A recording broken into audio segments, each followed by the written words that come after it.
Hey, Haha. hey, What's up? What's up, Laura? nothing what's shaking, Aunt. Everything's cool. I'm trying Yeah, to how get about situated. I don't have the whole ring light, you know, the beautiful lighting situation here. But you're I'm totally good. fine. It's more official like that. Okay, that's what's up. More vintage. So thanks for so much for joining me. No problem. This is Laura, aka the Sound Sommelier, here with Aunt Marshall. Aunt, what's your earliest memory of hip hop? Shit. Get right into it. Earliest memory of hip hop. Oh, I'm gonna say Mr. DJ Cool Red Alert on the radio. Hearing I don't know if it was him or whoever was doing this. It was like this song with the Gremlins, nice. or it was a promo, and it used to be like I don't know, DJ Red Alert goes berserk, and it was like the Gremlin. I don't know. I must have been fucking 13, 12, 11. I don't know, but yeah, I still remember that shit because it was different. It was different, Mhm, and yeah, man, nice. I've been on it ever since. So, indeed. Mhm. Are there any records you recall hearing in your home growing up when you were in Flatbush, Brooklyn? One more time. Was there any what? Are there any records you recall hearing in your home growing up in Flatbush, Brooklyn? Did I get that right? Did you grow up in Flatbush, which is right around the corner from me right now? Absolutely, absolutely. My dad listened to a lot of different music, was definitely like a record collector and I never really remember like specific songs or whatever, but I just remember his love for music and just music always being in the house. I'm Trinidadian, so like, Oh, nice. West Indian music is always everywhere, and so I just remember a lot of soca music, old school soca music, old school reggae music, Hmm. um, and a lot of really, dope ass R&B, kickback R&B shit. Can I assume that you know Rasta Root? Yep, yep. I don't know. We don't know each other super, super, super, super well, but definitely know him and have worked with him before. And he's like just super good people. Just wanted to bring him up because this shirt is his. Oh yeah, okay. Shout out to Roster Root, still holding Hmm. it down in Atlanta. I think he's still there. Definitely good people. Hmm. So you were already in demand at clubs like Studio 54 and Heartthrob by the age of 14. How long had you been dancing at that point? Lord have mercy. So I snuck out when I was 14 years old to go to a nightclub. I told my mom I was staying at a friend's house. Hmm. I, how like you go to a friend's house and you sleep Uh-huh. over, you know what I mean? And I should have been home the next day, maybe by noon, but I didn't come home till like 8 or 9 the next day. And so since then, yeah, I've been going to nightclubs, sneaking into nightclubs, getting fake ID. Hmm. You giving me a little too much props saying that I was like sought after or what have you. I was just another kid. I was just another, but I was definitely a dancer. I was definitely in those circles. Back in the early '90s Hmm. before hip hop super exploded.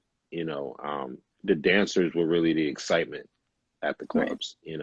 And so if you were going to a club, it wasn't really for who was performing on stage so much, at least Hmm. some of the clubs we were going to, it was just to have a good time. And then when the circles would bust out, that was your performance for the night. That was your entertainment for the night. And we were the entertainers. We probably should have got paid to get in the damn club versus paying. But yeah, that was the beginning. Clubs like Funhouse and Heartthrob and Studio 54. This is all back in 88, Yeah. 89. Mm-hmm. Yeah, that's kind of where I was going with the sought after thing. I read in a lot of my research just how in Mm. demand dancers were back in those days. Yeah, absolutely. I don't think we knew it. I wish we knew it. If we knew it, we would have definitely made more money out of it. Right. Hmm. Live and Or learn. any Uh, money. Fair. Uh, You were only 16 when you co-founded Lyricist Lounge in 1991. How long had you known Danny Castro at that point? So me and Danny, we had known each other probably 2 years at that point. We met in a very weird ass way, where I had got jumped at this nightclub, Roseland Ballroom. Rest I in had peace, got, Roseanne. exactly, got jumped by, a bunch of guys and got away somehow. And when I got away, I bumped back into a friend of mine from the neighborhood. And so my boy Mike. So Mhm. Mike was walking with Danny and they were like, "Oh man, you okay? Are you all right? We were looking for you." And I was like, "No, I'm all right, all right." And my boy Mike is like, "Ah, this is Danny. I want to introduce you to my boy Danny." I'm like, "Hey, Danny, what's up?" But I'm not really thinking about meeting people. I just got Okay. jumped. And Yeah. so, but lo and behold, that's kind of how we met. And maybe if I didn't get jumped, we wouldn't have met, and all this cool shit wouldn't have happened. So. Oh, I miss Roseland. That was one of my favorites. Oh yeah, okay. I see you. I see you. Mhm. Shout Uh, shout out to everybody that's on here right now. I see a lot of my folks joining in. So shout out to everybody mhm. watching. Feeling the love, feeling the love. Indeed. Where did the idea for the platform come together to start Lyricist? So Lyricist Lounge was a kind of came out of having a really cool mentor, Charles Thompson. He was like a father to both of us, and he was the father of a school friend of Danny's, and Okay. so he created an organization that was really trying to get young people into the music industry. It's still around now, and he took a liking to us. We were obviously taking it serious. And then one day he was like, "Look, I have this studio. I got a studio in downtown New York, and I'm not using it. And if you want to invite some young people, let's see what happens. You invite some young people, I'll invite some music industry people, and who knows, maybe this will turn into something." And that's pretty much where it all started, and we just kind of never turned around from there. Wow, I never heard that story. Very Yeah, cool. it's kind of a cool journey. Hmm.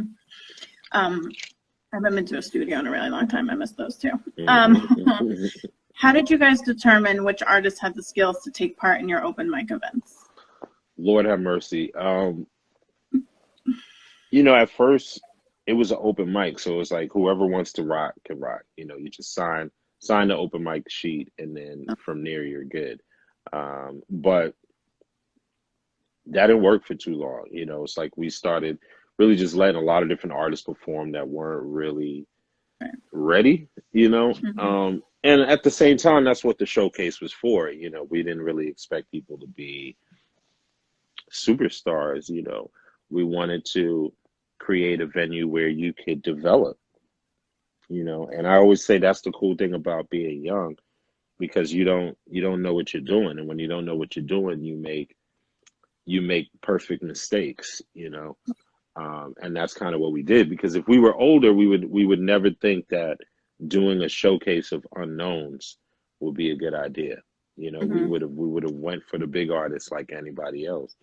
But the fact that we were, again, young and dumb, we were like, "Oh shit, let's just do a unsigned showcase, of artists."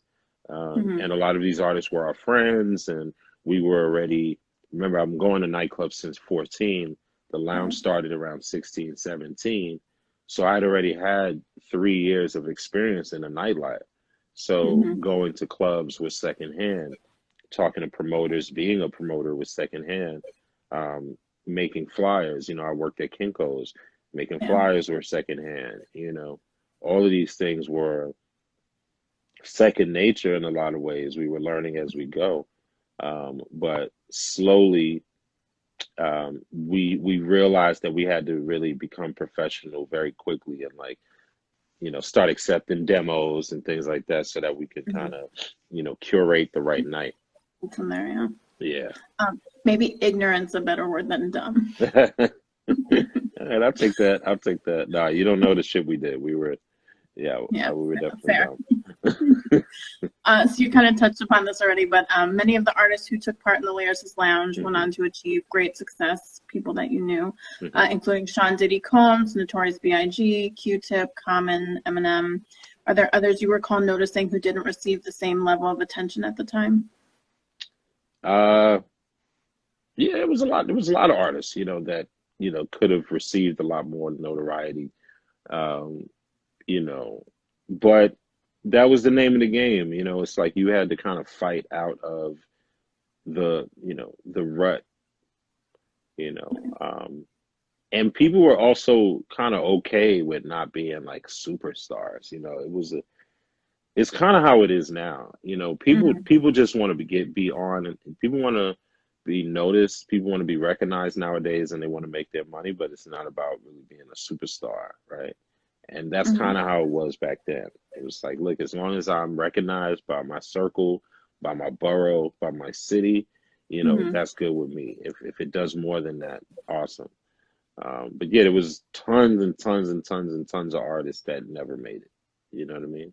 It's like Right. basketball. You know what I'm saying? Like you only hear about the great ones, but there's Hmm. thousands and hundreds of thousands of folks who don't make it every day.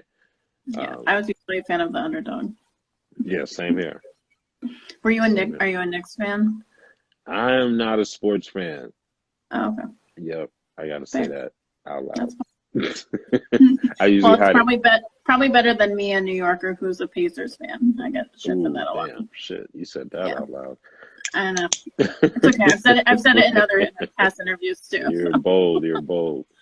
Nah, I think sports, like, hip hop has been my sport, like, Yeah.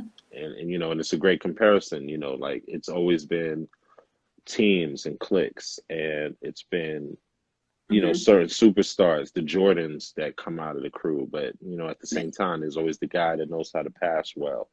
There's always a support So team, true. and Hmm. there's always a coach or a manager or owner or what, there's a lot of similarities. And especially when it comes to people of color, there's a lot of comparisons around what the opportunities are. Right. And so we understood very early on that we weren't just helping artists get on, we were helping humans create lifestyles and creating pathways to financial security and people being able to take care of their families. Hmm. Hmm. You also need to bench some people sometimes. Oh yeah, hell yeah, oh yeah, lots of time, lots of time. That Yeah. happened all the time. I love that comparison. So the series also inspired national music tours. Can you share a story or two about some of your favorite memories during those early years and how you were able to manage the level of success at such a young age? Fuck. Again, we didn't know what the fuck we were doing. We were extremely lucky. We were making very interesting mistakes, along the way. We Hmm. had some guidance here and there, by very, people like Kirk Burroughs, who ended up being president for Bad Boy, and Mary J. Blige's manager. He was super helpful. Maddie C from The Source was super helpful.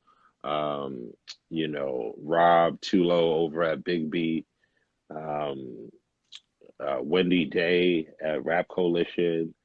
Oh, It's so amazing. easy to kind of pick out these names because, like, when I go back to that time period, like, these are the people that I always looked up to for Right. guidance and input. Chuck Bone, who was over at Uptown, and you know, I don't know. I guess I'm saying these things to answer your question because I was a part of a very interesting, several interesting circles Hmm. that I think prepared us. Like the low lifes in New York and the whole fashion scene.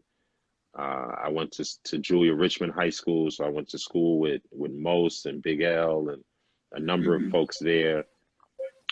Then my crew, Jiggy, we were, it was an early dance crew that turned into an MC crew, Right. and they did a song called Toss It Up and a number of other songs. They were signed to Polygram. Salam Remy did the first album. He was 17. We did it in his fucking bedroom. It was the first album I was ever a part of. This is in 1990. Nice. And so from those circles too, uh, I started working at Polygram Publishing, and then Motown, and then Uptown when Uptown and Motown merged. Hmm. And so I was a part of these like real circles of people that were like I think helping me to develop without knowing it, and me being a fly on the wall and really soaking up, a lot of the game that was going on. Mm-hmm. And so, while we were doing our little showcase open mic and then decided to become a bit more professional, Kirk Burrows, the person I told you about, I was like, hey, we want to do something together. We know you guys got Bad Boy, you got Big, they just put out, Big just put out Party and Bullshit. It was like, Nice. we should do something together. And he's like, you know what? I like what you guys are doing. Kirk had been following us from the beginning, from 91. It's like 93 now. He saw we were being consistent. And so he was like, all right, let's do something. And what we did was the Bad Boy release party, it's the Bad Boy launch party, Mm-hmm. hosted by, by Diddy and by Big. And that's what changed everything. I think that's what woke us up to how important what we were doing was, and and the fact that we could actually make some money out of it. And what you were capable of. Hmm. Hmm. Nice. Exactly. So the Lyricist Lounge Volume 1 compilation was released in 98 and was only the second hip-hop compilation album to be put out on Raucous Records, with contributions from Bahamadia, Common, De La Soul, KRS-One, and other hip-hop heavyweights. What was it like being involved in its production? I mean, the whole Raucous story is like an interesting one because, we were bigger than Raucous at the time. It's like, again, we're floating into so many circles. We had found Mark Echo through like a fax sheet that was on Maddie C's wall, a painting, some picture that he faxed to Maddie C. And I took the fax number and wrote a handwritten note to him. It was like, yo, I like your artwork. You should do flyers for us. And he was like, oh shit, Lyricist Lounge. And so we, in working with him and helping to launch Echo Unlimited, we were already doing a lot. You know what I mean? We had music out there through the tapes that came with the clothing. Mm-hmm. And so John Forte was working with them, and he was like an A&R for them. And they had a studio run by John Forte in the same building where we had an office. This was the New Yorker Hotel. Anybody in New York that know the New Yorker Hotel back in whatever the fuck year that was, anywhere around 95, 96, knows the 15th floor was like the craziest fucking floor. It was just like, it was a hotel, but they transformed this one floor into like office spaces. And so we were there, Zulu Nation was there, Raucous had an office, and then a bunch of other mixed bags of people. But in building with Forte, he explained what Raucous was, and we're like, all right, that sounds, they weren't really nobody back then, Right. They had like an indie rock band called Plastique.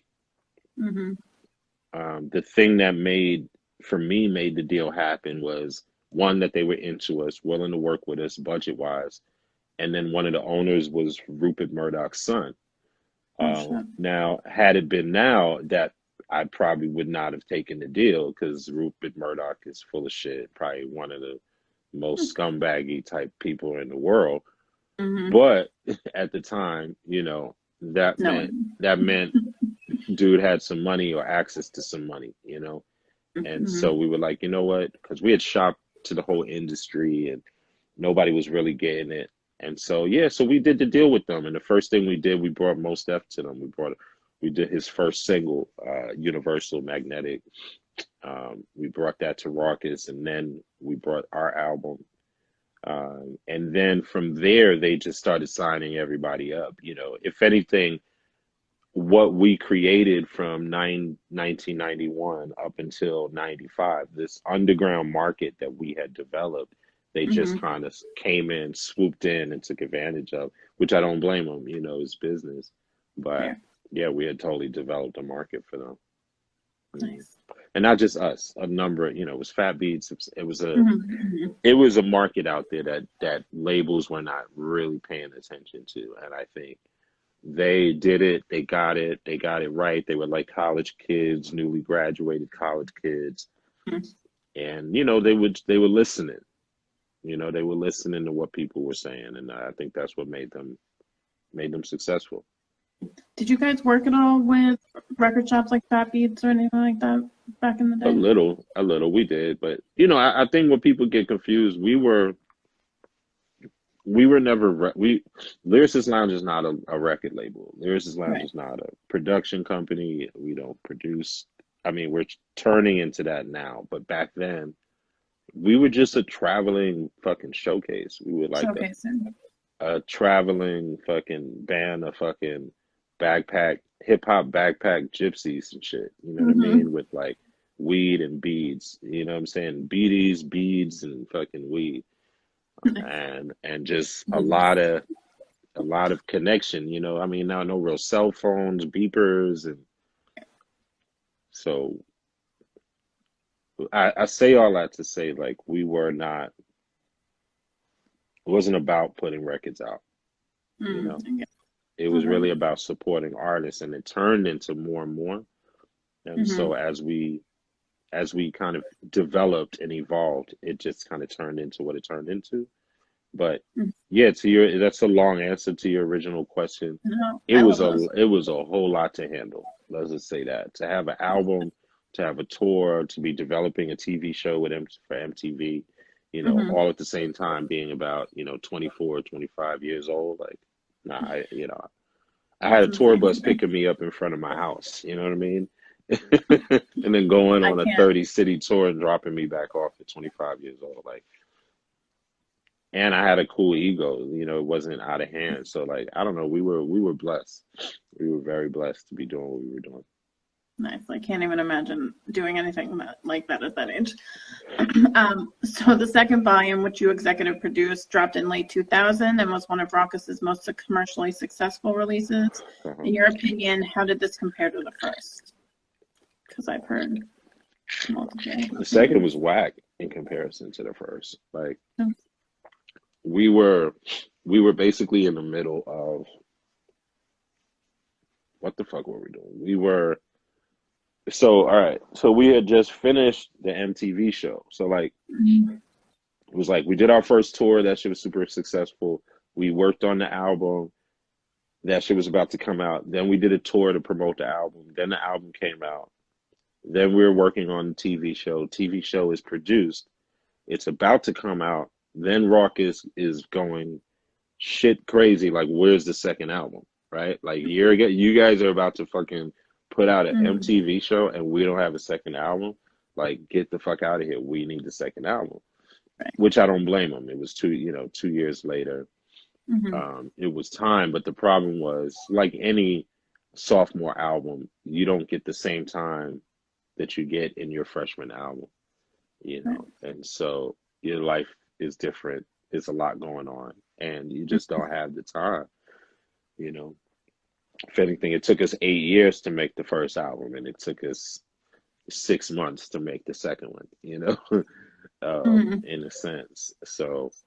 So yeah, we went in and we went into the studio. We produced a couple, maybe like five or so, and the rest were songs that we found from different places, songs that were didn't make it to certain people's albums, were Mhm. something that was maybe going to be a single on Ruckus, but we were like, we'll take it.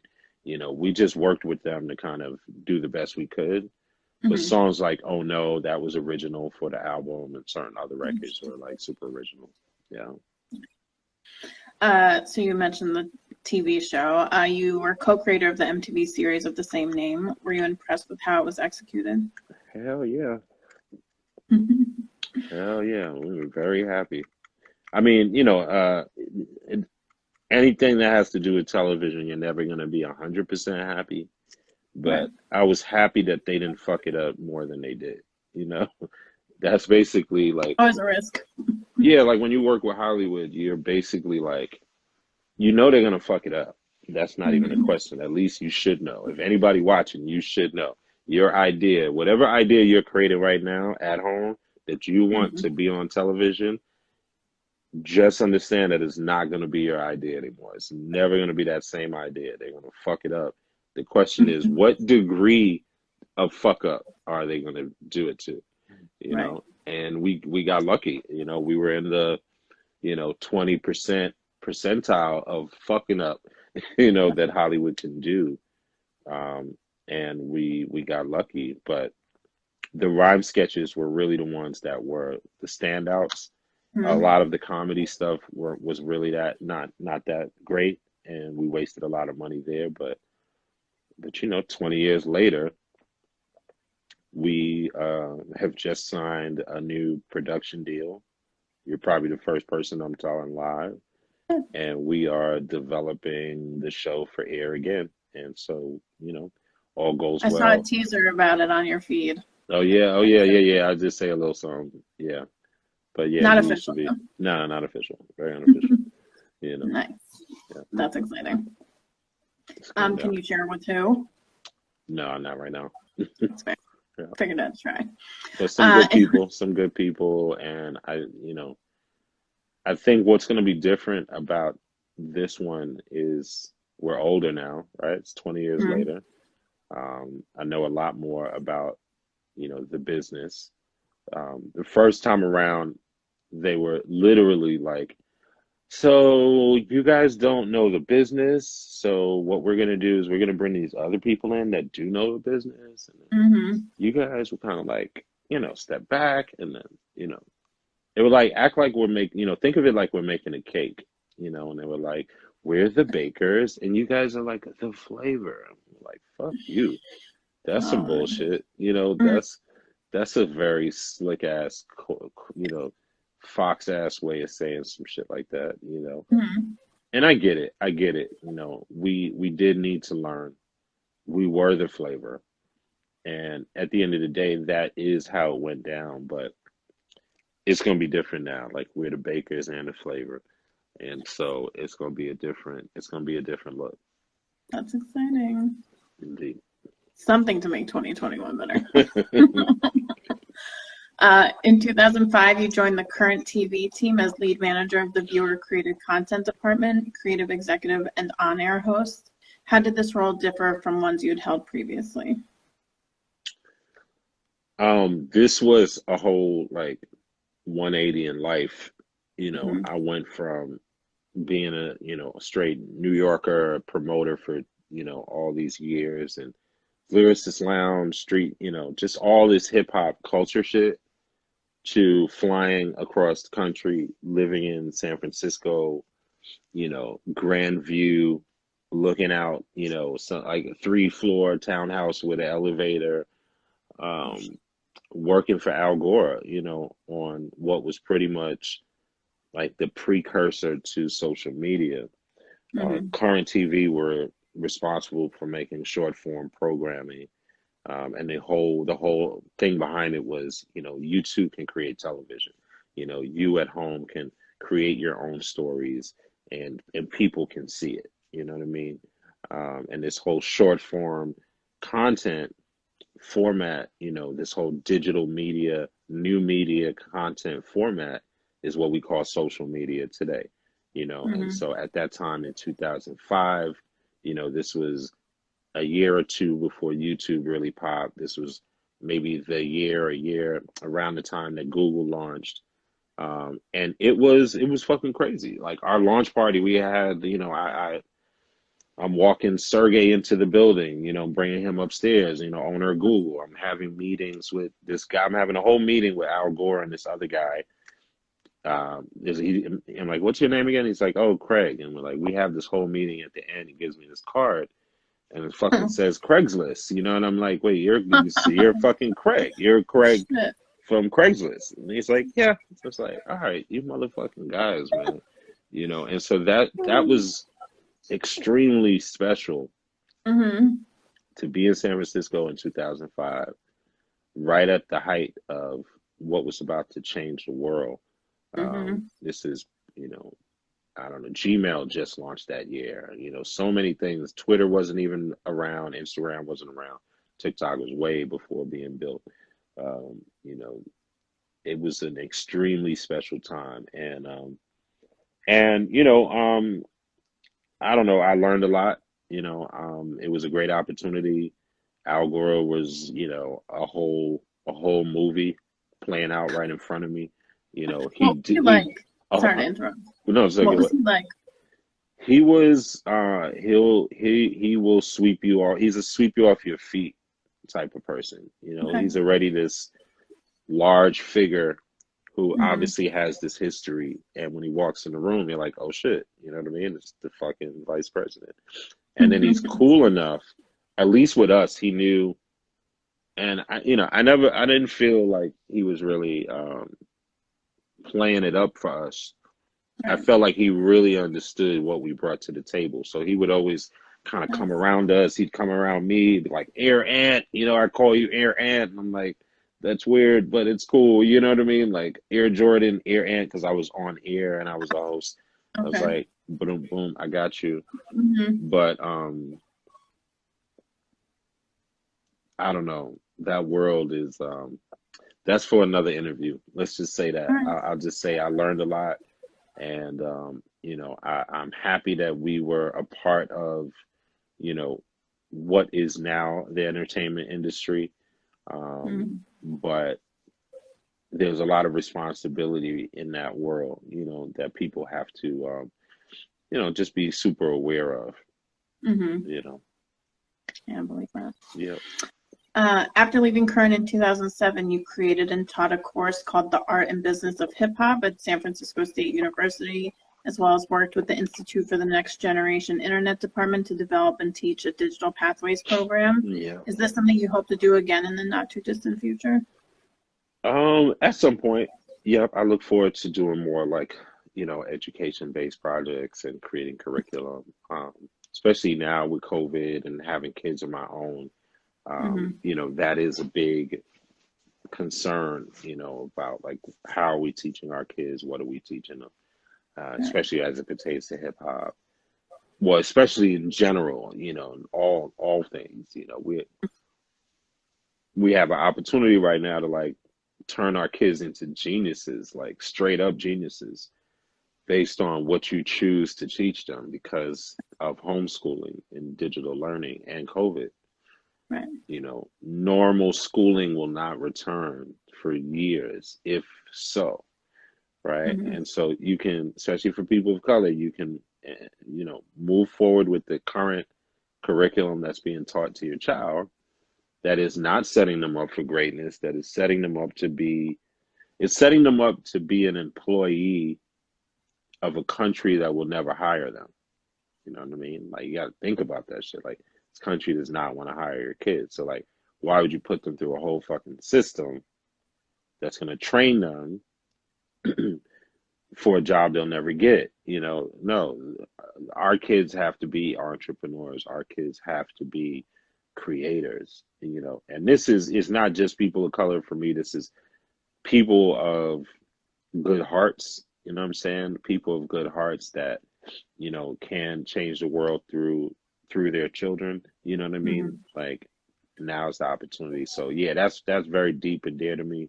Don't have time for it right now, but like at some point, definitely want to do some of that. Nice. Yeah. Uh, your boys are really cute too, Oh, thank you. by Appreciate the it. Yeah. way. When you were creative director of the Kaiser Family Foundation, soon after, you developed the Greater Than AIDS campaign, a leading public information response focused to the U.S. domestic HIV/AIDS epidemic. How did this experience affect you both professionally and personally? Oh, wow. Personally, it was the beginning of me stepping into that whole NGO world, Hmm. AIDS, HIV awareness, you know, uh, and uh, I don't know. I don't know. I don't know. I think I'm still, um, even given what we're going through now with the vaccine and all this shit, like, I don't know. That's another different interview. That's a personal conversation, That's fine. Hmm. because I don't know. It's kind of I'll say this: the just to separate my thoughts from the project I worked on. The project Hmm. experience was great. Greater Than Okay. AIDS was a fucking great experience. I wasn't creative director for Kaiser Family Foundation, more for the project, and I helped to develop Okay. it and create the name with a group of people, and so that experience was great. Um, Full stop. That shit was cool, but Yeah. that world is spooky. Nice. So I spoke with Rich Medina about the Master of the Mix reality TV series on A BET, which you co-developed and executive produced. mhm. How did you become involved with the GTM brand and entertainment agency?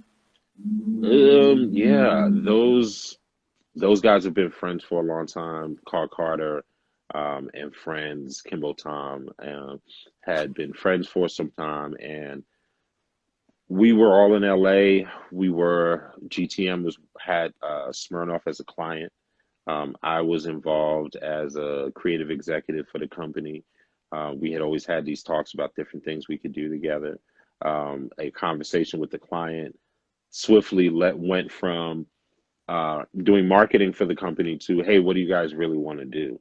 And television came up, and this idea of a branded content show that would kind of promote the culture of DJing, but also promote the brand Mm-hmm. alongside, was kind of created. And so, Master of the Mix was not only master of the DJ mixing, but also mastering the art of mixing culture with branding.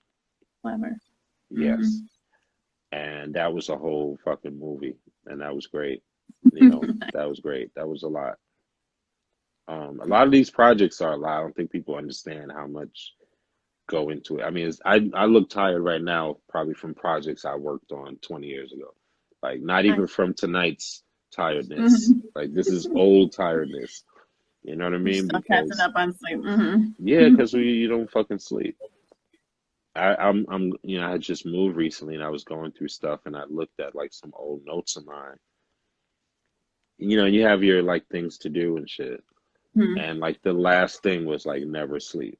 You know what I mean? And that's some fucked up advice, because like I need to get some I need to get some rest sometimes. This shit is a lot. But all jokes aside, we um that crew, which is now snowballed into Snake Nation, that we'll talk about, Okay. yeah, later. But um that team is probably one of the strongest teams I've worked with when it comes to uh consistency, and just really knowing how to balance corporate with culture. Mm-hmm. It's a real balancing act constantly. Every meeting you have, you are potentially selling out yourself and your people. Right. Every fucking meeting, I don't care what client you meet with. You know what I mean? And every meeting, you're balancing paying your rent with selling out your people. Mm-hmm. Every meeting, and the people who get really rich and just forget about that balancing act. They just don't even have that muscle anymore. But Mm-hmm. for me, and this circle of friends, like, I think we all understood that pretty early on, that like, oh, we'll walk away. I quit my job with Current a year in, Mm-hmm. because I was one of 12 people when we started, and a year later there was 300 people there, and this about the same amount of people of color. So my group was the people of color. We were Mm-hmm. about 8 of us that came in at the same time, and about a year later there was probably 12 people or 14 people of color in the building, and out of 300. And Yeah. I just kept being like, yo, this is turned into the same shit. Mm-hmm. Like you guys said, this would be different. And so we were doing something different. And so we were democratizing, television. And I was like, you can't democratize television if you can't democratize your staff. Right. That's never going to work, And so I quit, and I changed the relationship. I was smart about it. But, I think that's where we are today. Like, you have to be very clear, if you're in a business, like who you're working with and why. Mm-hmm. From your partners, or from your concept to your partners, to the people you do deals with. Right. You need to really understand what you're doing and why. Even if you are selling out, like, you know, I'm old school where selling out was like, ah, dog, we about to kill dude because he, you know, he made an R&B record with hip hop in it. You know, we're about to like, you know, Uh-huh. that's how hardcore it was back then. But now, especially during COVID, and I'm not telling anybody to sell out, but I think that I think I finally figured out a good balance again between feeding my family and taking care of my people. You know, Yeah. I think that there is a comfortable balance that you can find. Yeah. And being able to go to sleep at night. Yeah. Well, sometimes you need to take the bad money to do something good. Yeah. You know, and it's just about the balance in that. As long as you can balance it the right way and you do more good than bad, you know, there may be a way. I see people loving that. You know, I try, y'all. I try. I swear, because I have fought the hard fight forever. Mhm. I have, you know, that's why I'm not rich now. Like, it would have been easy to go with the bullshit artists or whatever, or the sellout situations. It's easy. It's easy to sell out. It's easy to sell out. You know, it's harder to be true. You know, but I have gone through graduate school of a true university, and so, you know, at this point um, now it's about being strategic. Um, like, I'm in this investment circle, and we were having this conversation about what companies we should invest in, you know, and whether we should invest in Pfizer or whatever, whoever's making the Mhm. vaccine or whatever. Mhm. You know, and I had brought up this whole conversation around social, just the importance of us being socially aware, our social consciousness. And the kind of the guy who's running the group was like, look, you know, it comes a point where certain companies, if you have ownership, you have more say. You know what I Right. mean? It's like when you don't have ownership, like what power do you even have to stand up and make a change, you know? It's like Mhm. sometimes what we have to do is go in as a group, you know, as a large group, and buy in so that we can have the power to change it from the inside, you That makes know? sense. And so, you know, some of that is important, but yeah, let me not go on and on. Um, that's another long answer for you. It's okay. I love all the insight. You were supervising producer at Red Bull Media House in 2014 and served as lead producer of all film production originating from the East Coast.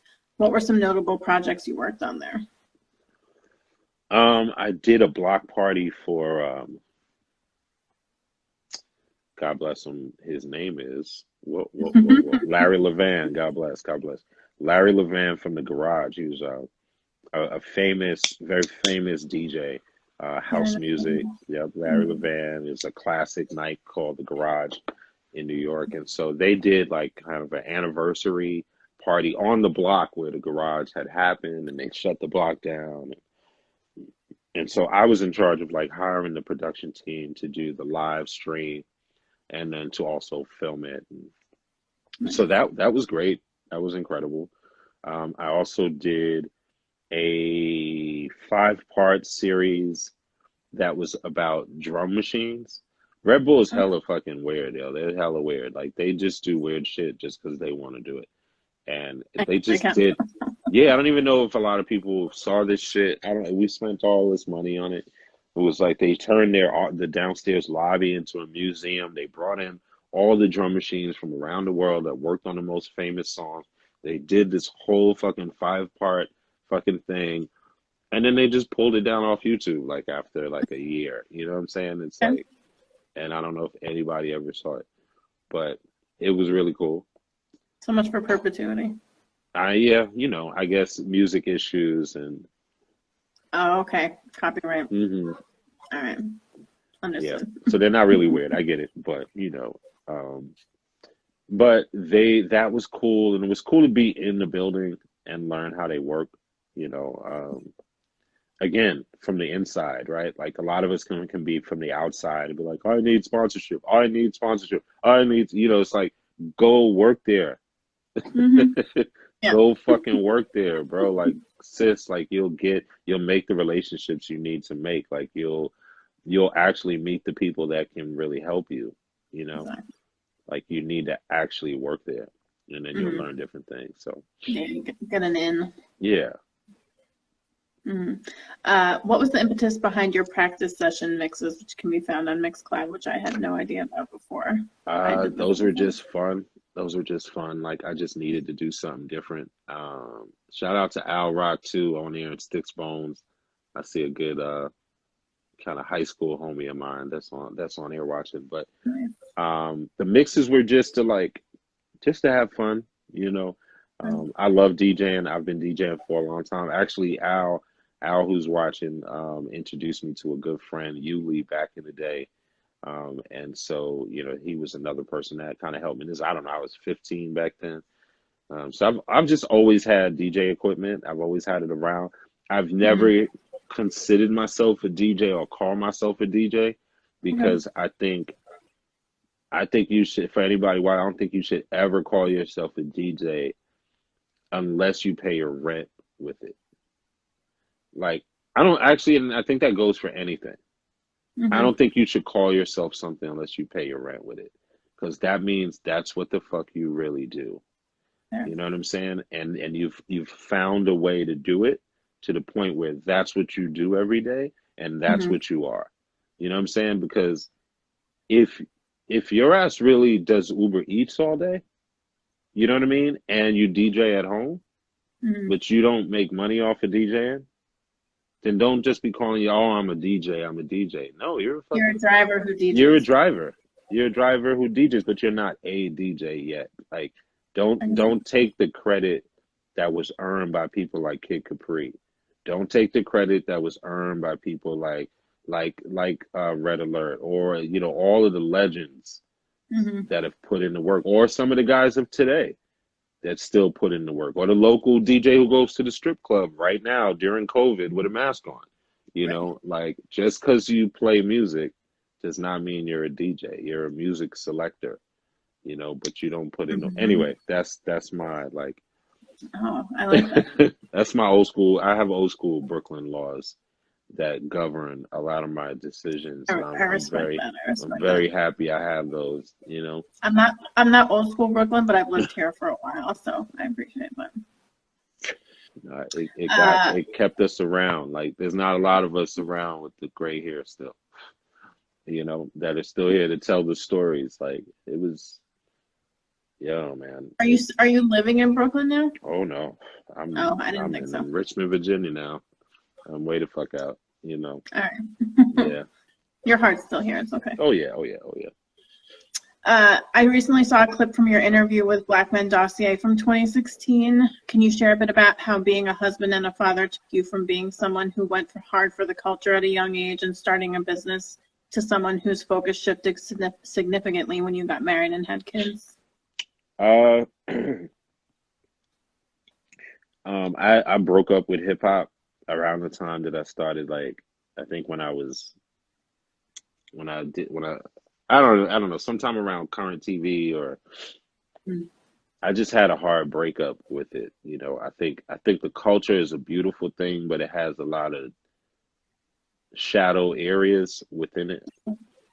And you know, I think that when I became a father, a lot of those shadows um, came clear. And, a lot of folks who maybe, shout out to Guy, I don't know if Guy's on here, you may be able to attest, like, I think as we get older, you know, um, as we've gotten older in this culture, we've had to do a lot of our own work to figure out what parts of the culture are serving us and what parts are not.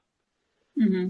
And as I became a dad, your responsibilities as a dad or as a father or as a husband or whatever it is, you just really kind of come smack up against that.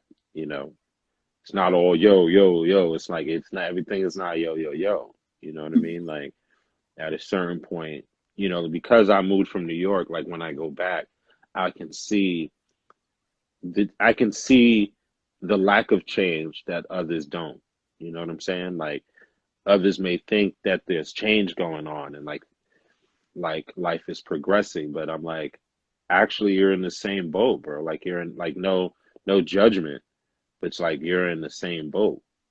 Like Mm-hmm. you don't you're 40 something and you have a roommate. You know what I'm saying? Like you don't have a driver's license, or you have a driver's license, you've never owned a car. You're Mm-hmm. nowhere close to owning a house. And when you're a New Yorker and you live in New York, and I'm sorry if any of this trigger you in any way, because look, I'm Totally just fine. saying real shit, right?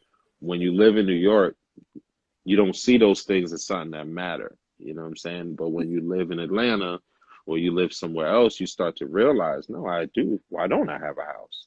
Everybody has a fucking house. And then everyone who has a house has equity. And then everyone who has equity is able to apply for this fucking loan. And everyone who's able to apply for the loan now has all this money for their businesses. So they're growing. They're actually evolving as Mm-hmm. people and as businesses. And a lot of the shit that's going on in New York is like a hamster wheel.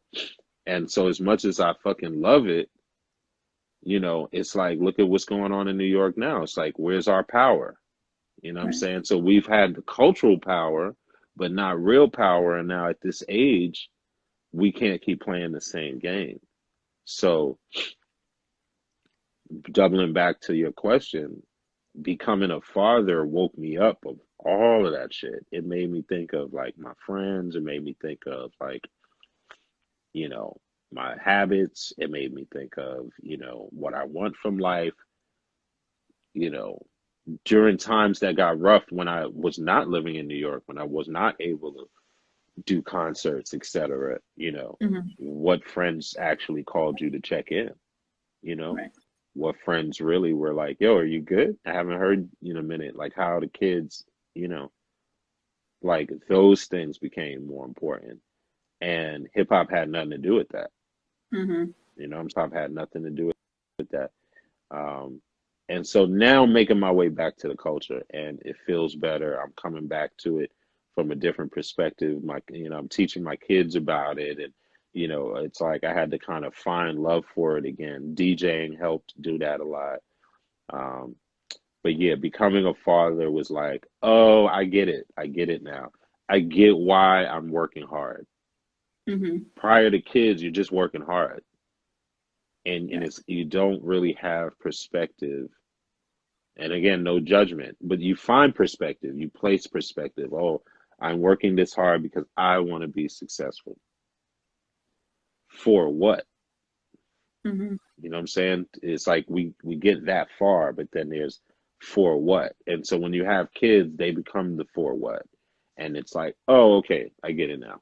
I want to become successful, so I can, you know what I mean, provide for my kids, do X, Y, Z, X, Y, Z. Mm-hmm. Um, And so that's just been extremely helpful. It's guided the type of projects I get involved in. It's guided the type of time I have available, and that's like for everything, not just work. That's just Mm-hmm. like yo, bro, I don't have time to argue about this because like I got three kids that are fucking hungry, and you're not one of them. Like, bye. Mm-hmm. You know what I mean? Like I don't have time for that shit. So it's different. Mm-hmm. Are your boys hip hop heads? Yeah, I think they are because of me. I'm waiting for them to become hip hop heads for themselves. Okay. But right now it's like, they like following dad and shit. Nice. Mhm. Uh, why was having clarity at that point in your life so important? You talked about that a lot during that interview. Um, yeah, again, I think it was just like I had while I had lost the love for hip hop, the business, not the culture in general, but like the business and the people. Like, let's face it, there's a lot of full of shit people in this culture. Like, Mm-hmm. and a lot of them make the best music. You know what I mean? It's like an abuser who's an incredible artist. You know what I'm saying? It's like he sings to you before he smacks the shit out of you. It's like there's a lot of full of shit people in the business, in the culture, not even the business, because the business gets a lot of the the business part always gets beat up, right? Like all these music industry people, you can't trust them. All these music industry, no, but the culture motherfuckers too. Like, no, some of the Mm-hmm. straight up culture. I mean, how many people are gonna come out about Bambaataa, molesting them? Like, how many Right. times do I have to hear that to believe it? you know, People are people. People are fucking people. It doesn't matter if they got some big hip hop name. And so that all of that just kind of had me like, okay, hold on a second. You know, if I'm gonna rep this, let me be clear what parts I rep and what parts don't work for me anymore. Mm-hmm. And then within the culture, who else thinks like me? You know what I'm saying? And who else is really about it? And then so, okay, based on that, let me align with that. You know what I'm saying? And so that's what's up. Anybody that's watching, that's what I'm on right now. You know what I'm saying? Like, this is not just hip hop for hip hop's sake.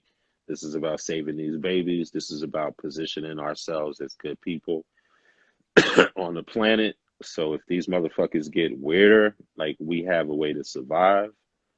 Um, because whatever the fuck is going on, it's fucking stupid. It is very stupid. Um, Mm-hmm. and I hope it pans out soon. Yeah, me too. Uh, you served as a judge on the panel at the bar exam 4-year anniversary event in Atlanta in Yeah. 2017. Uh-huh. How did the talent compare to what you witnessed in the early days That of was a funny Lyricist question. When I saw that question, I was like, "Where? Let me see where she's going with this one." Um, Lounge? but I like how you brought it around. Like, how did it compare? I mean, I'll, I found I'll it was another avenue for you to kind of view up and coming talent. yeah. I mean, the quick answer is, it was they were dope. There was some real lyricists in the on the lineup that were incredible. I learned, about some new folks that had some real talent. I love the format they have for the bar exam. And my folks over there, they're just really creative, the way they put it together. But I'll also take the opportunity to talk about a larger convo, which is really just music, nowadays.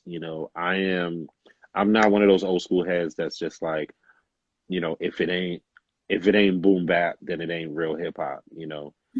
Yeah, I Um, stopped asking that question. yeah, I used to kind of feel that way though. I used to be one of those, and I still may make a mistake of being like, yo, this is that real hip hop. Like, whatever, it's a statement. But Mm-hmm. the truth is, in that course that I created, the art and business of hip hop, I would teach that hip hop was really like a body, because, I was at the time I was about going on 40, right around. I was born 73, like the year hip hop was kind of created, right? So it was like Mm-hmm. I always saw it like as this body, and so when hip hop was first created, it was still developing itself. It was a baby. It was in baby form, and I said that, the legs represented breakdancing, that the hands represented graffiti, that the voice and the mouth represented rapping, that the overall body was like the fashion, and like all of these different parts were like Mm-hmm. being created slowly, until we had the whole body of hip hop. At that point, hip hop started um, maturing, and I feel like in the 90s, there was a lot of this maturing going on, and I was in my early 20s and hip hop was maturing with me, and I could feel that vibe and the energy, in this maturing going on. But then at some point, hip hop became an adult, you know what I mean? And hip hop had a child, you know what I'm Mm-hmm. saying? And just like any other situation between parent and child, you have this disconnect of understanding each other. You know what I'm saying? So now the child is growing up and the child is like, yo, this is hip hop to me. And the parent is like, you don't know what real hip hop is. I'll tell you when I was young. You know what I mean? So I always be like, don't become your parents, Mm-hmm. because I remembered saying that's not real music. Y'all don't know what real music is. And now here we are saying the same shit to them, Yep. or saying, oh, it has too much references about drugs, which I agree. But go back into our music, although it was weed and although it was this and that,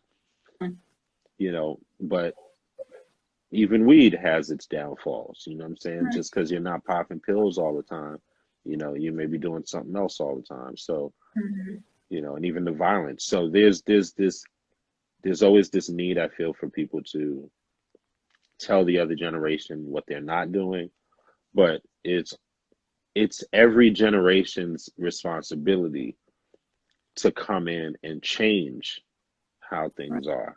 You know what I'm saying? Like, just off top, that's their job, to come in and create contrast and change it.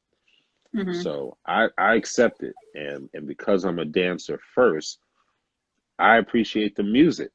You know what I'm saying? Like, if you're dissing all music of today, if you're shutting down all music of today, that means you are also talking about the beats. You know what I mean? And that does a disservice to all the producers that are making dope beats, to all the dancers that are making dope dances to those beats. It's one thing if you have a problem with the lyrics. So I can go on and on about that, but it took me years to kind of develop a mind state around how to accept things for what they are, but then to also be like, if I want to see change, then I need to get involved. So that's my thing to anybody out there. If you don't like what you see, create something. Right. Create it yourself, or get behind somebody, an artist that's out there. Yeah, I've always kind of thought about it in a way where if they weren't doing this new thing now that people might not like, they'd probably be called copycats. So no one's ever going to be happy with what's going on anyway. Yeah, I mean, and there's still a lot of, really dope stuff out there. People just have to be better, better researchers, I agree. Yeah. What inspired you to put together the Warrior comics last year? That was something different than shit. I've heard of years before. You really do be on your questions. What did Rich say you are? The he compared me to Narwhal. Narwhal, yeah, I see you. That mixed Warrior Call, which is on Mixcloud,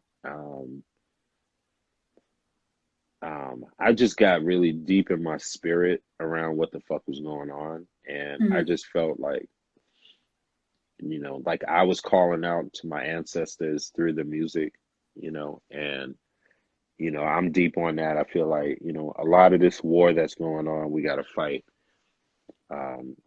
in spiritual terms, and it's not all about picking up guns and shit like that.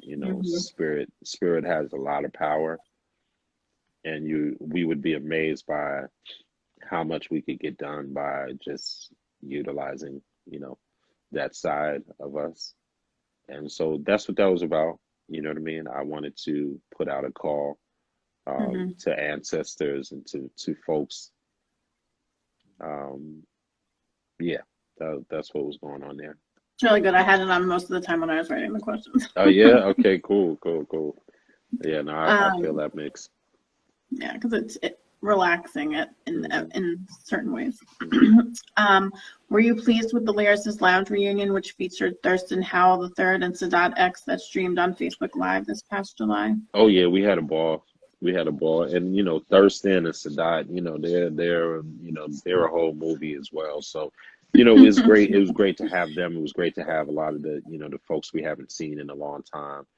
We had over 100 and so people on there, folks from South Africa and all around. And it was interesting because again, we're in COVID and folks are like still trying to figure it out. And at the end, one of the members were sharing that they did have COVID and they were getting over it, and just coming out the hospital, and so it was one of those interesting reunions, but it was dope. Everybody still had their lyrics, and we had kind of like a little digital digi cipher that went well. But yeah, it was good to see everybody. It was really good to see everybody. And then Thurston is just if people don't know Thurston Howell, they should just look him up. He's one of the founders of the Low Lifes. The Low Lifes were and is just an urban legend. They were a collective of folks who would basically steal clothes from wherever polo was sold, and then bring it back to the community and sell it. You know, Hmm. the beauty in that was, for most people, they could never afford polo. You know, and let's say you had an interview, you know what I'm saying, or let's say you just wanted to look good on a date, you know what I'm saying, like you actually had a really fly little button down, or you had a nice little sweater you could wrap around, or you had, you know what I'm saying, like you felt good about yourself, you know what I'm Hmm. saying, like you felt good about yourself, and it wasn't like these super crazy baggy, what was the clothing back then, cross colors, you know what I'm saying? They would be like these purple or blue, or which was cool, but like it just had way more quality to it, you know. Hmm. And as Brooklyn motherfuckers that were kind of known for being grimy, you know, I think having something of quality was super important. So they ran with this whole shit to the point where all these years later, Ralph Lauren finally acknowledged him in the collective, you know, and he was in a documentary and like in a whole fashion spread, and like we were just all really excited and proud of him, you know, like everything's not all bad, you know what I'm saying? Like people think of the hood and all the shit, like people try to do what they can with what they have, you know, with what they Hmm. can. And then things get better, you know what I'm saying? Like I'm and that's the beauty of this period, even with Clubhouse. If anybody's on Clubhouse, join the Lyricist Lounge Club that's there. You know, I'm really, I love hearing the conversations that are happening, and you know, like I love hearing Royce the 5'9" speak, and like, you know, just a lot I of love folks, that too. you know what I'm saying, a lot of folks that were just MCs, but now you're hearing them speak as young men, or as older men, Hmm. and I just really appreciate it. I appreciate Joe Buttons. You know what I'm saying? As I feel like he was hella misunderstood for a while, and Yeah. now like he's just getting more and more. He's just becoming more and more stellar in like in his voice and position in the culture. Yeah. And that's just what time it is. You know, we don't need no more distractions. You know, we it's time to grow up in the culture. Hmm. And I think that's the part of hip hop I had a problem with and still have a problem with, you know. I have a problem with grown ass kids. I have a big problem with grown ass kids. Yeah. And the culture is like a hotbed. It's like a hotbed for grown ass kids, Yep. you know. And so, and shout out to the women that have to deal with that shit, you know what I'm saying? Because I know I could see it in your face just now. You were like, "Yep, I know what you're talking about." You know, don't get you started. You know, it's a lot of immature folks who are just not being straight up. And, you know, and that's just me talking about the parts that annoy me. Obviously, the culture is also beautiful and blah, blah, blah, blah. Yeah. But I think we all we always talk understand about what the you good mean. parts. You know, we got to talk about the bad parts because we got to fix the parts that don't work Hmm. and make the shit better. So that's what I'm about. I had to bring it back because I saw someone in the chat say something I was thinking of. Someone brought up Mm. Carl Kanai, and I was like, oh, I remember them. Hells yeah. Carl Kanai, Cross Colors. There was a million. And we were heavy in the fashion scene. I went to Magic in Vegas for like 8 years. Oh, shoot. Before one year I was like, hold on, you don't have a clothing line. Why the fuck are you coming to What are you these doing? shows? Yeah, like I legit was like, nigga, you don't have a fucking clothing line. Mm-hmm. Like stop. Like it's fun, but like Mm-hmm. start a clothing line or stop going. And I Well, I was stopped gonna say going. maybe you were trying to find inspiration. Yeah, we were trying to get sponsorship. You know, I think that was where you could find everybody and talk to everyone, and you know, it was a good, and it was the greatest parties ever. You know, every clothing line was trying to outdo somebody, and you know, it was a ball. The giveaways were probably nice too. What's that? The giveaways? Yeah. Magic was dope up until uh, Las Vegas police uh, created a jail in the back Oh, okay. in the back of the convention center because Snoop Dogg was launching his clothing line that year, and they thought Mm, there may be some ruckus, so they yeah, legit created a jail in the back of the convention center. I was like, all right, I'm done. yeah. Fuck that. This is bullshit. Streetwear. I gotta go. Yeah. Are there still plans to start the Scared Money Don't Make None podcast, which you teased in Absolutely. August of last year? Absolutely. Okay. Absolutely. Thank you for that too. Yeah, Scare Money Don't Make None is basically a podcast where I will be talking about cryptocurrency and all other ways of making money, whether it's the susu flowers, if it's, total life fitness, whatever the different ways people are, like the tummy teas, however people are making money, I want to like highlight these ways and talk about it because we all need some alternative ways right now to stay afloat, Hmm. and we kind of have to we have to believe and not be scared, so hence the name. Is that going to involve the investment group you talked about earlier? Probably one or two people from there at some point. Yeah. As someone known for launching new movements with more than 20 years of experience in the entertainment and music industry, how do you foresee the culture shifting in the next couple of years?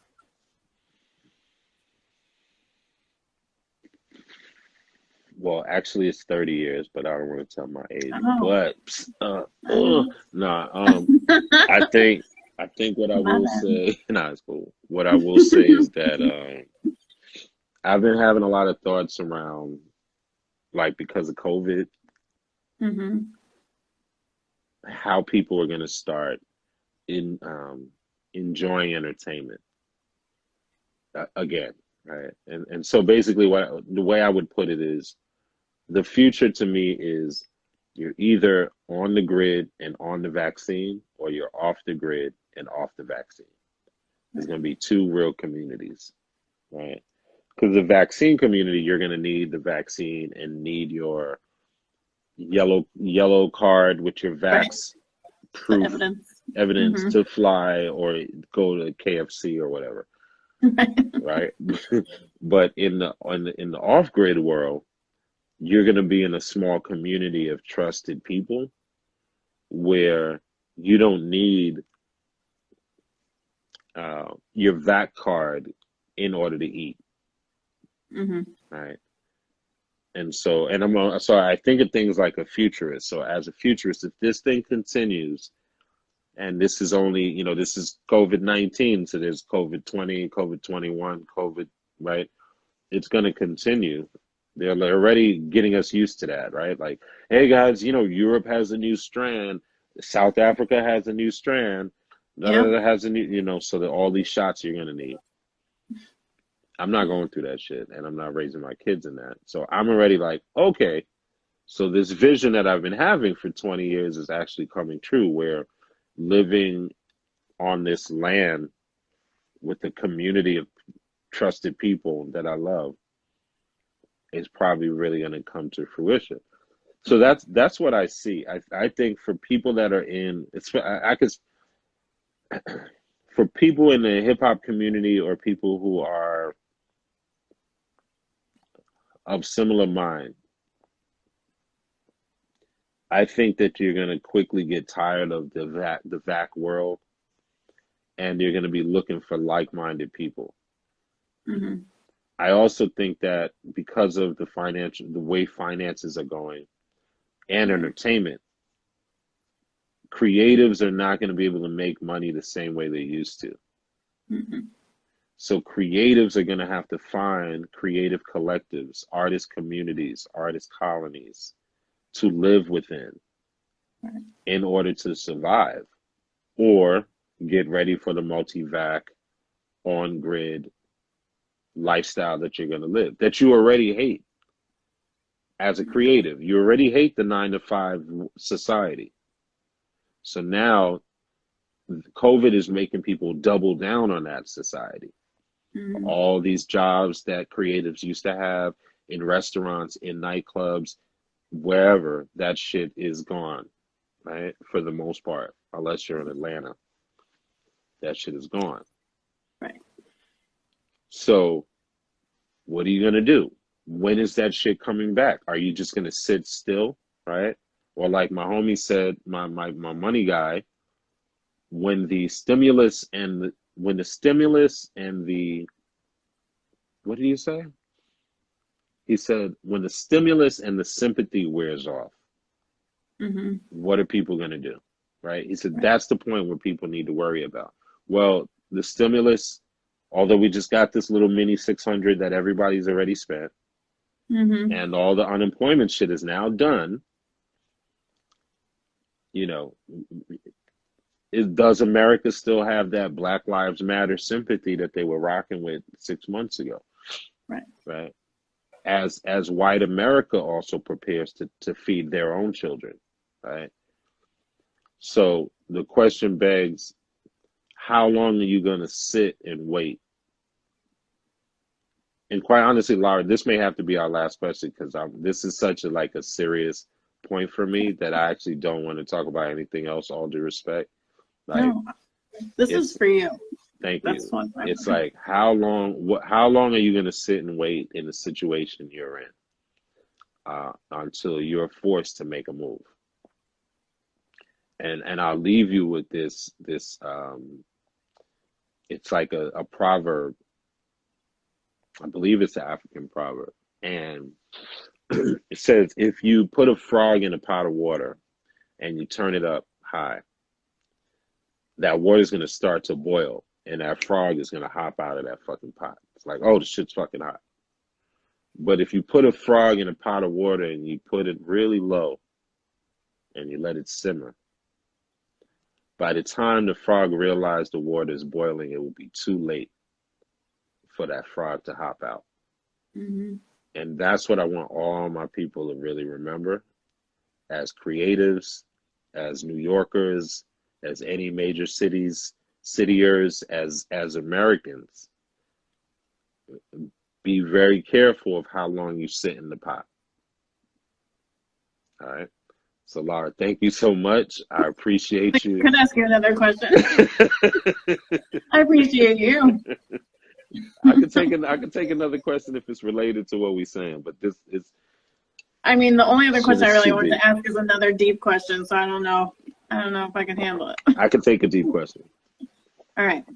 So I always finish my interviews with something to do with like the racial injustice that's been happening. So you shared a post last summer which read, "It's not enough to be quietly non-racist. Now is the time to be vocally anti-racist." Mm-hmm. In the last 6 or 7 months, have you perceived a noticeable change in how white people, or allies as some refer to themselves, have responded to incidents of racial prejudice and violence against people of color? Absolutely. Absolutely. Absolutely. I've seen it. I've seen it, and I've seen how those same people have put themselves in the line of fire, you know. Um, I my thoughts around it is that you know,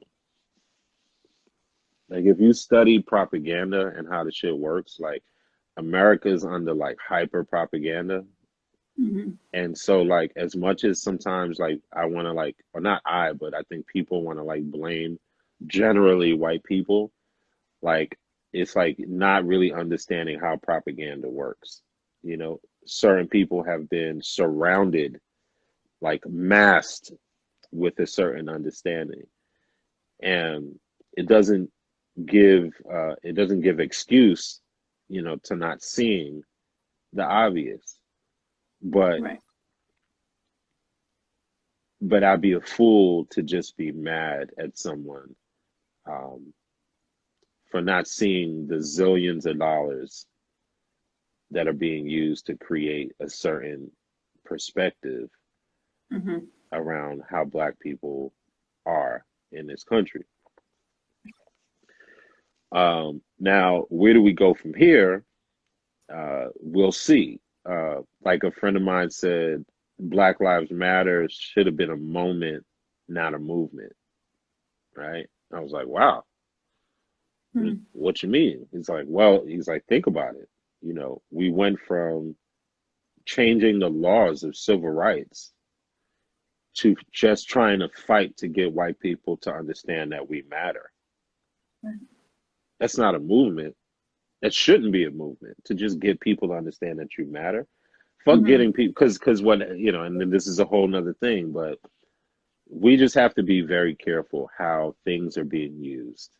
You know, BLM was used by the Democratic Party to get black people to vote democratically.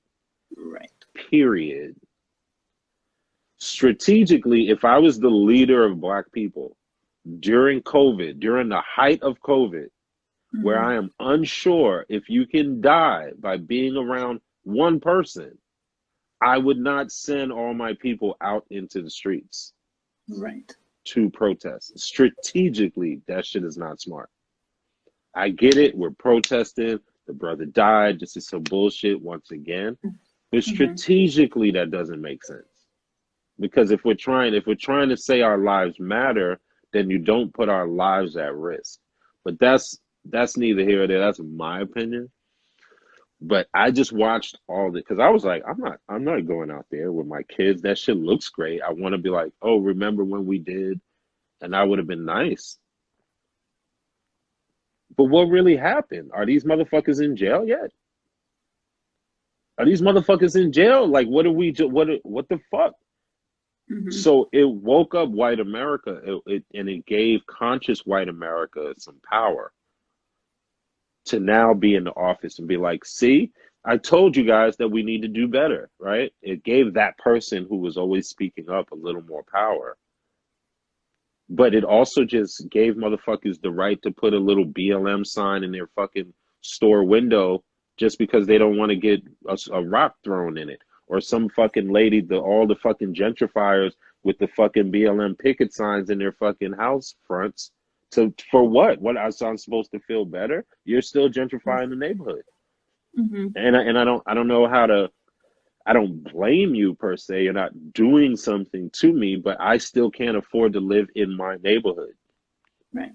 So put the picket sign up, but you know, I don't know what to change. So I would love to your question. I mean, I won't know how I feel until I really have done a clear kind of evaluation of like what the change has been. What's changed now?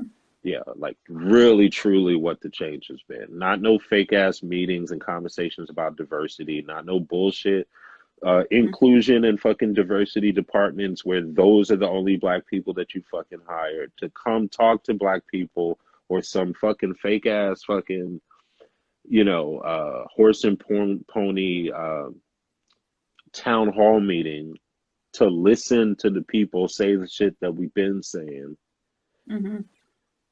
you know, or some fucking stupid fake ass Capitol storming. And I say fake because how the fuck? Yeah. You got a domestic terrorist party growing in your country for 4 years and you don't see that day coming? All right. Right. So I got to stop now because I'm going to probably say too much.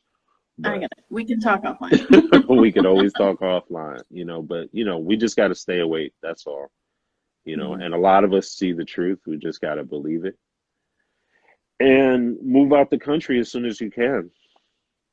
Move to Mexico, move to, especially if you're a creative. This is mostly for the creatives. If you're a nine Mm-hmm. to five career having, like, lover of the tax that you're paying, you love paying your, school loans back type of person, Mm-hmm. awesome. Slave your ass away and good luck. But if you're a person who actually wants to enjoy the next 20 years of your life, move somewhere where it feels good. And not to say New York doesn't feel good. I love the summers in New York. But when I become a multi-zillionaire and I have a fucking palace in Cape Town, I could always come back to New York when I'm ready. You know what I mean? I could always come back. But this is not just about, this is just no longer about living where you think it's cool. And it's not even cool anymore. Right. Because what's cool about it? Where can you go? What can you do? You know? So that's what I was saying before. Like, I think, excuse me, the future is for creatives are small creative communities of like 150 people where you're around like-minded people that you love, and there's like 2 to 3 small cool ass bars in that little fucking community. Yeah. And that's where you go. You know, and some of those communities, like the mayor may be Mos Def. Yeah. The other one may be Kweli. The other one may be Erykah Badu. Who's not going to Erica's town? Right. Who's not going to Chappelle Town? Well, I was just gonna bring him up. Did you see That's that what shit he's with the doing. stand-up where he Yeah, I lives? see it. I Yeah. was like, a friend of mine lives not very far from him, and it, like always tells me about that town, and I'm just like, I had no idea it was real. Yeah. I mean, look at what Kanye's building. People can talk shit as much as they want about Kanye, but he's creating fucking a little university down there, a little university town. Mm-hmm. So the future is going to be kind of amazing when some of hip hop's billionaires really step into their greatness. You know, when they start pulling the Akon moves, you know, of the world, you know, it's going to get really interesting. So I still have a lot of faith in the culture, and yeah, I'm just here. I'm just here to do my part. You know, I came a long way, as you could tell in my story. Like, you know, I only shared half of it with you just now. Uh-huh. So, you know, I have a long history, and right now I'm really in reset mode. You know, I'm kind of going into what I'm calling my like fourth chapter, you know, fourth quarter, you know, um, the next 25 years of my life, you know, in business and what that looks like. A lot of it is focused on Africa. A lot of it is focused on Africa, just because of so many different reasons. Talk about Africa. Oh yeah, I went 9 times between 2018 and 2019. In 12 months, That. I went 9 times, and it was, yeah, they're just lying to us. Cape Town's number one on my visit list because my father and grandmother were both born there, so I have really? Family. Okay, you should check it out. It's beautiful. Are they still there, or do you have family there? No, I'm pretty sure I know I have family there I've never met, but none that I am in constant contact with. Yeah, you should just reach out to them, man, because it's beautiful there. It's really, really, really beautiful there. And you know, Cape Town, Johannesburg, Ghana is beautiful. Nigeria, Kenya is beautiful. You know, everywhere. You know, and it's so much more to experience. And so that's what I think of again when I think of like the hip hop community. Like, I can't speak for everybody, but when I think of the hip hop community and how dynamic we've been, like, it's time for us to move on. Like, we gotta move to different places, you know? Like, we're very important, like, integral parts of the world, and like you just would be surprised like how you're treated and seen somewhere else. Well, it's funny because you said something about creatives moving to Mexico. I actually have a friend who's a creative, and she just moved to Mexico, I think like maybe a month ago, and she is living her best life. I bet she is. Paying next to nothing, you know. Yeah, no, it's amazing. Like when we did, I did like a pop-up open mic in Johannesburg, in Josie, and I didn't know what to think. You know what I'm saying? I knew I was going there, and I was like, oh, it'd be cool to do an open mic or something. And like 400, 500 people showed up. Yeah, they love. And not only did they show up, they were like, yo, you changed my life. Like, you have no idea. And I was like, I didn't even know we had a market. You know, again, just being American and ignorant. You know what I mean? Like, I didn't even know. They're like, yo, 20 years ago, when I was like, fuck, like this is real. Like it's the same story someone would tell me in the States, you Hmm. know, and they're like, yo, and they're naming certain songs off the album and reciting certain shit. And if it wasn't for your shit, da da da, the first time I heard of most or this or that, you know. And so, whereas in New York, motherfuckers would probably, you know, if it's not people I know for 30 years, they'd probably just walk by me like, whatever, you know what I'm saying? Hmm. But there, it's like you're a king, you know. And so again, to a lot of the, you know, creatives in hip hop that are living a hard life over here, like you're a fucking king over there. You walk around over there and they're like, how can I help you today? Hmm. What can I do for you today, sir? Wait, you're walking? You're just walking? Get on my back. Like, let me Do carry you, you, you know? and do you know One Below from Binary Star? Sounds familiar. One below, one below, one below. Sounds familiar. Sansella, he lives in Egypt, and Okay. he's like living it over there. Yeah. Where's he from? Is he Egyptian? Sorry, He's Egyptian? I don't think so. Okay.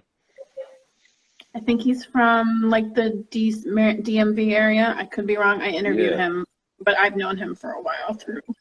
No, it's time multiple- for us to Yeah. disperse. It truly is time for us to disperse. You know what I mean? If I'm a general in this culture, I am legit sending out orders to everyone to disperse. Like, move the fuck on. Yeah. Get out They of the situation. appreciate hip hop more outside of the U.S., I think. What'd you say? I think they appreciate hip hop more outside of the U.S. Absolutely. from what I've heard. I mean, I got friends living in Brazil right now. Like, I got friends living all over. Like, folks, and they look great. They look like they're having a ball. You know, during COVID, if you could live near a beach, like, do it. Yeah, summer Do was it. probably the best ever because we spent so much time at the beach. Yeah. Just do it. Like, what are we fighting for? What are we trying to stay here for? And again, I'm not on some like America is the worst and blah blah blah blah. You know, whatever. Like, It's just a America has regular. its perks, but at this point, it's a full of shit. It's a full of shit country. Like, great people here and there, but that shit that happened at the Capitol. Like, I spent some time today Yeah. really digging in. Like, I didn't know they had a walkthrough at the Capitol the day before. Oh, I didn't know the didn't fucking Republicans. They gave them a walkthrough. They had like a false like tour to show them it, like exits. They had floor plans Not a to the terrorist attack. building. Like, come the fuck on, you know? Like, we're living in a different time, and um, I'm not impressed by the. I'm not impressed just because someone's like, "Oh, but the Democrats are in power now," right? Right. Like, Like that's that's gonna just make it all better. that's not enough. Yeah, motherfuckers only, are arresting 30 people out of thousands. Right. You know, this is unfair. This is beyond unfair. This is like every day Black people have to see this and understand where they live. Yeah. You know, like Arnold Schwarzenegger. As much as I didn't give a fuck about him in office, he did a video. Was like, he was ranting. He was like something about the glass, broken glass. It was some old uh, German moment, like this one thing where people rushed in, and it was like the beginning of like this whole change into Hitler and all that shit. And it was called like the broken glass or something. He said he saw the broken glass at the Capitol, and that he felt like that this is the beginning of something that people should be very aware of. Now, you know, again, propaganda is a motherfucker, so you don't know what's being Right. What? projected What's your going way behind? versus what's the truth. You know, so you have to kind of decipher it. But Right. again, I'm not waiting until my legs are too soft to jump I out was the gonna pot. say you're not gonna sit in that pot. I'm not sitting in the pot. It doesn't make sense. I can watch it. I can watch it from Yeah, yeah. across the pond or from across the the world. Hmm. They got internet in South Africa, so I can watch this shit, but I do not have to sit and be a part of it. And I don't want to be drastic, I don't my hopes are that none of the crazier stuff that we're hearing happens. Right. But Yeah, I've heard some crazy shit. yeah, there's a million crazy scenarios that could happen.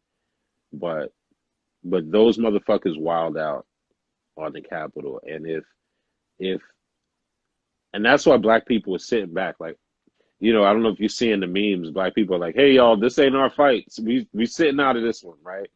It really is white people against white people because like this is conscious white people's fight.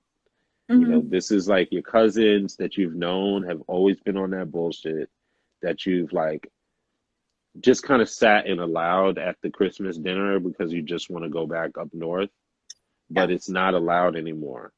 You know, Hmm. now it's time that you have to organize because civil rights actually gave conscious white people a chance.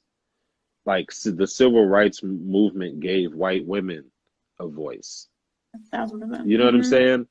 And Hmm. like as much as that voice was now like that opportunity was taken advantage of, like, Hmm. oh, I'm just independent, and that's, I don't see color, I don't see race, I don't, that's why I don't see those problems. Like, no, bitch, like you're not allowed to not see those fucking problems because guess what? It's gonna come back and bite you, Right. if you don't see those problems. And so now it really is like conscious white people against ignorant white people.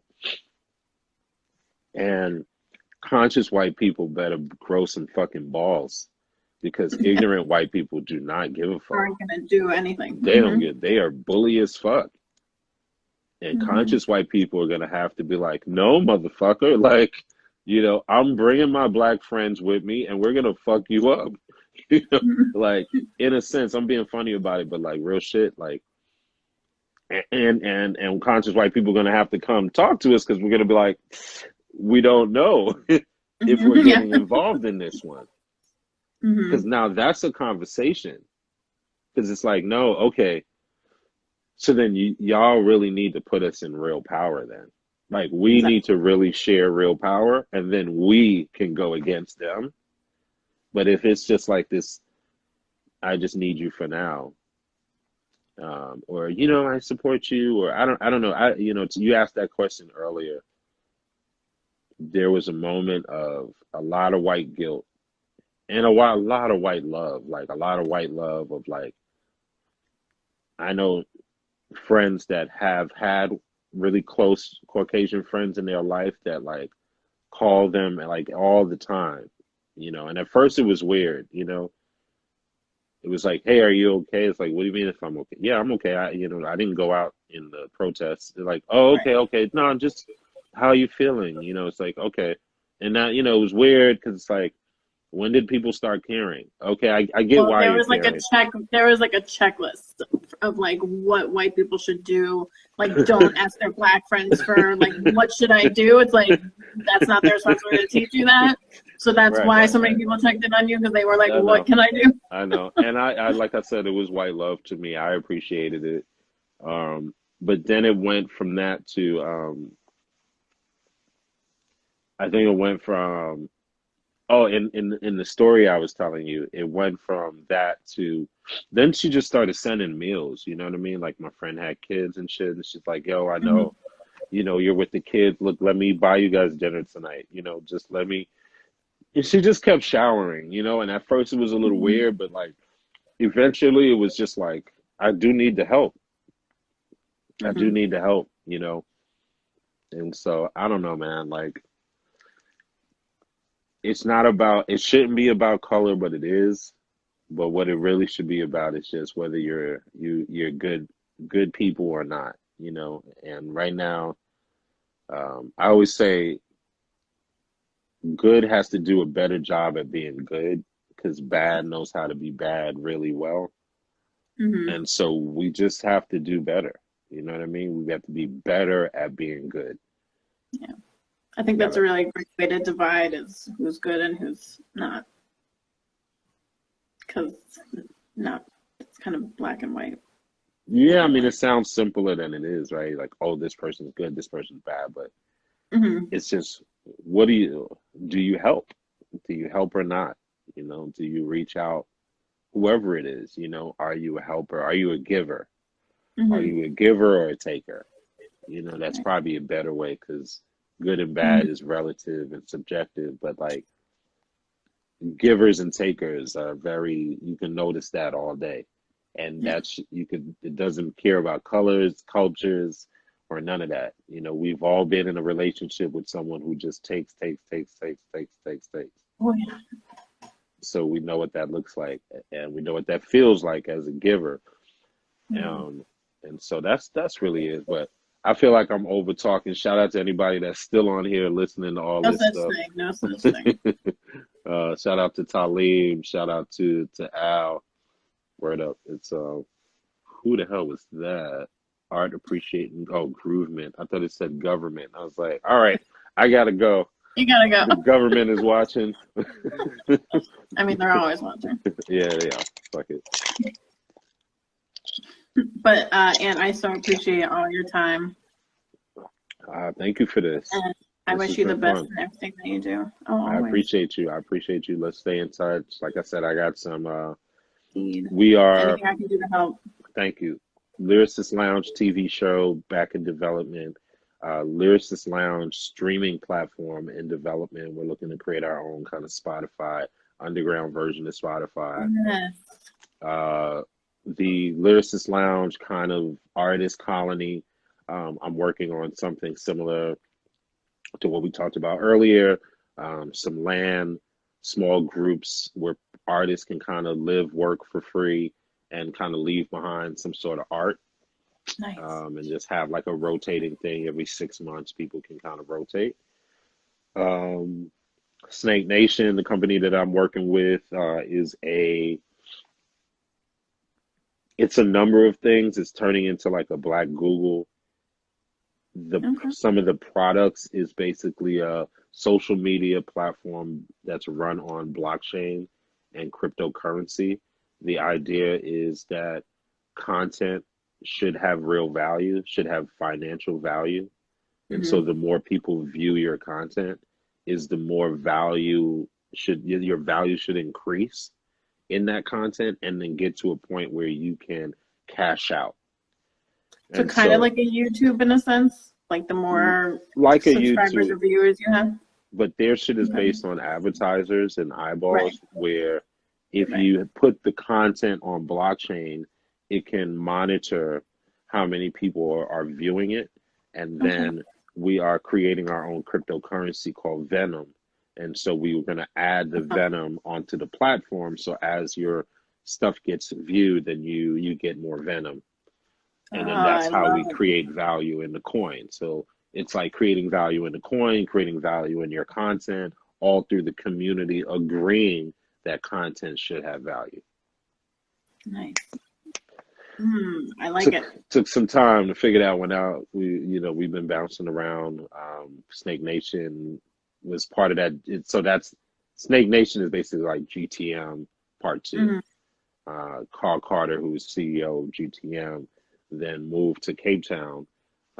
And we had kind of launched Snake Nation in Atlanta first, then he moved there, joined a FinTech accelerator program that Barclay Bank put together. And so there we started learning about blockchain and cryptocurrency, developed our own crypto. And now this motherfucker is flying all over the place. He was in Switzerland the other day. But that's what I'm saying. Like, you can stay in New York and continue having those dreams of opening that bar with that, $30,000 fucking liquor license or whatever it costs now. And the zillion dollar investment it's going to take. Or you could go somewhere else where it's a lot cheaper and where you're way more in demand and where they're like, oh my God, the way you think, and you're just thinking like a New Yorker, but there they don't think like that, You're like, what? Mhm. What do you mean? We could do that tonight. Why don't you come over? We'll work on the business plan tonight. We'll present it tomorrow. They're like, whoa, man, the way you're so fast, the way you just want to do everything now. And you You smoke have so been there much often weed enough. while you're working, and you're smoking and you're working. It's How do you stay fucking, so focused? yeah, how do Yeah. you do? You know, it's like, no, that's what I've done for 30 years. So No, that's yeah, it's like, second so nature. are you ready or not? You Yeah. know? And Oh, and also, as Americans, there's a weird thing that I noticed because of slavery and because of like African Americans that were born in America, right. we kind of have like an American kind of chip on our shoulder that allows us to walk into meetings with a certain comfortability, like with a certain comfort, an awareness of who we are, security in who we are, that allows us to do deals that some people there would never think of. Mm-hmm. You know, they're still kind of beaten by that apartheid kind of, period, Yeah. where we're coming in like, what do you mean? Like, and that's some hip hop shit. Like hip hop trained us. Like, what? I don't give a fuck who you are. I mean, Pepsi, Coke, Nike, who cares who you are? Do you know who I am? You Huh. know? And so we come with that, and that shit is invaluable in the rooms internationally. Agree. Yeah, I You gotta say, one of my favorite things ever when I was doing research, I can't remember which interview it was, but one of your interviews, you said something and you were kind of like, oh. I, I love that. That's like, it's not even ego, it's just like a kind of like a swag type thing, but I appreciate that. I don't like when people are kind of like not sure of themselves or kind of like down on Yeah. themselves. Like, you're not going anywhere with that mentality. Yeah, I mean, everybody's learning. Again, everybody's doing what they can with what they have. But again, over there, so they're in like, so Johannesburg is like in 1996, New York. Okay. Josie is 96, New York. Motherfuckers is stealing cell phones, snatch your phone, like all that shit. Like That's what it's I've heard. Yeah. 96. It's 96. So when you think about that, like all those stories that I talked to you about in the earlier days, when people Hmm. weren't given sponsorship, when it was hard to get a club to do a hip hop party, like not to say they have those problems, but they're still in that early stage of, wow, we could probably really do this. Hmm. Some of them are beyond that. Some of them have already done it, like Nasty C. I don't know if you really know some of these artists. You should really look them up. But like Nasty C is like one of the most incredible, globally, one of the most incredible MCs, period. So, But some of them, they are selling out stadiums, truly. And because they're so close to Europe, they get all the European money, where we hmm. don't cross the pond enough. Yeah, those European tours are pretty Oh yeah. But lucrative. this was great. Like, we were supposed to hang Yeah, up 30 minutes ago. I mean, I've had these run for like 3 hours before, so This I'm is in no dope. rush. Wait, what time is it? Almost 12. So wait, so Instagram will let you go past the hour limit now, huh? Yeah, some people still have that hour Get out of here. That's weird. whatever. Yeah. Like I know you spoke to Sincere. He and I are friends, and Mhm. he used to bitch about how his would end after an hour. I'm like, I haven't had that in a while. See, it's the privilege, Laura. This is what we're talking about. You got social media privilege. No, I'm kidding. Eh, he's done like double the interviews I have, I but bet, I bet, I bet. You're gonna catch up. But no, that's amazing. We've been on it here almost 2 hours. All right, well, I got an early morning, so let's do this again. We could do part two anytime. I'd love to get yes, on. I actually please. want more reasons to go live, so hit me anytime. And if you And want to interview anybody else, same. let me know. I'll try to connect you with some people. Oh, I want to interview everybody. I've got 6 lined up right now. I keep saying, like I told my husband, I was like, oh, I don't know if it'll keep going, and then I'll like Mhm. get like 10 more people. I'm like, oh, okay, I guess I'll. He's gonna change the Wi-Fi password on you. But if you think of anyone that you think I should, and I don't even care how like known or unknown they are, Yeah. I actually almost prefer the unknowns more. They Yeah. have their stories are always really interesting to me. So Okay, cool. Yeah, I'll think of some people for you. I got you. thank you, thank you. Yeah, no problem. All right, Talk to let's you do it soon, again. Dan. Yeah, no Peace. problem. Peace. Have a good one. Yep.